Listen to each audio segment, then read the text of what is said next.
On the line tonight in Portland, the last air quality permit needed for that $7 billion ExxonMobil plant. And tonight, project representatives and the TCEQ gave the public a chance to speak their minds. And that included a group of protesters who wanted to make sure their voices were heard. Our Bill Churchwell has the update for us tonight. Bill? The company has already received its permit for their main site, but the second permit will specifically be for its marine terminal on the La Quinta ship channel. But not everyone is happy about it.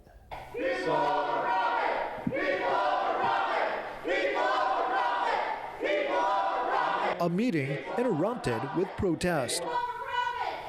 Wearing masks and holding signs, members with a group called the Greater Good were escorted out of the Gregory Portland High School by police after causing the disruption. We're here as community members to say that we've had enough of it, and we're tired of our agencies and our elected officials basically selling us out to big industry. The group was there to make sure their opposition was heard by the TCEQ.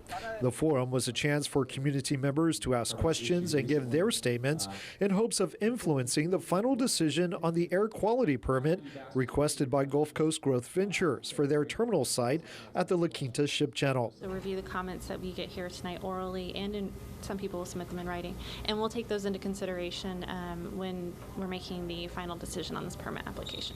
Most of the questions from the public centered around environmental safety concerns and how the company plans to monitor the air quality in the area. If I leave you with one thing tonight, it is that I have complete confidence in the facility we designed for this terminal meets the protective measures of this permit.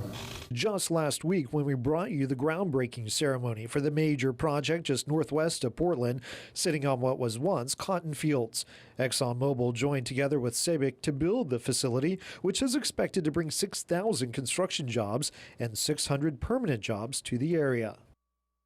And no word tonight on when that final decision by the TCEQ will be made for that air quality permit. Joe, back to you.